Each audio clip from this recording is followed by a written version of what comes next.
We, the jury, find the defendant Silas Hopkins not guilty, Your Honor. Expletives, gasps, screams, and objections filled the courtroom. It was a verdict no one had expected for a man who stood trial for the brutal assault and murder of more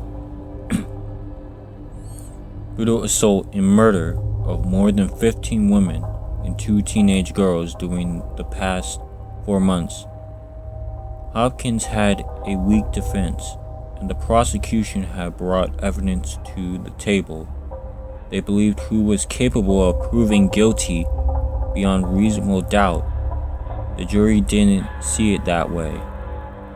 Judge Sherman smacked his gavel and demanded order. Silas Hopkins stood remorseless and arrogant and sneer bubbling just below the surface of his expression. Across the courtroom stood Jason McAllister, the father of the 2 teen victims, his only daughters. He looked down at the floor, desperate to control the blind rage swelling within him. Not guilty. He thought about the future. What kind of life he'd have without Shamillia and Cammy, the jewels of his eye since their mother had died the year before.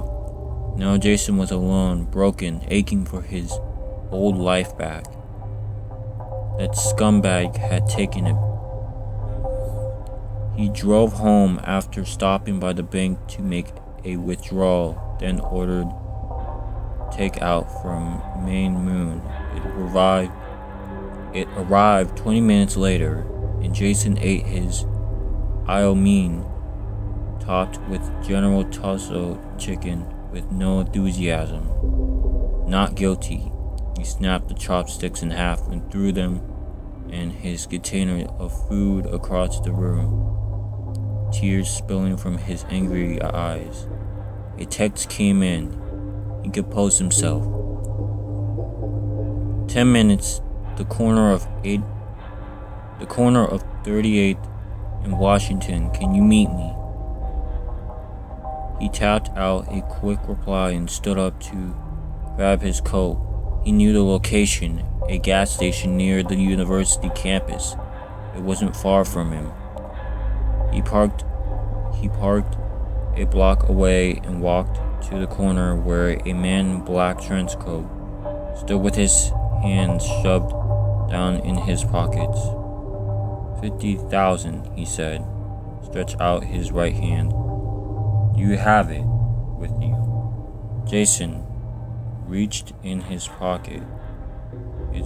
Jason reached in his coat pocket and handed the man an envelope full of $100 bills.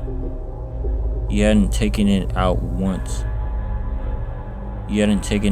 at once. His late wife had worked at a credit card union and had once told him a withdrawal of $10 billion or more required filling out government forms. Thank you, baby, he thought. You're still saving me. The man gripped the envelope and Jason refused to let go. Not so fast. Is he secure? Contained? He is, the man assured him. And Jason gave him the money. The man gave him a key in exchange and a post-it note. This will get you into the storage unit, Jason smiled. Just lock up when you're done, the man said and walked away. Jason turned the key over in his hands as he walked back to his car. He got inside and reached down under the seat, gripping the cold metal baseball bat. Best verdict money can buy, he thought, and drove away.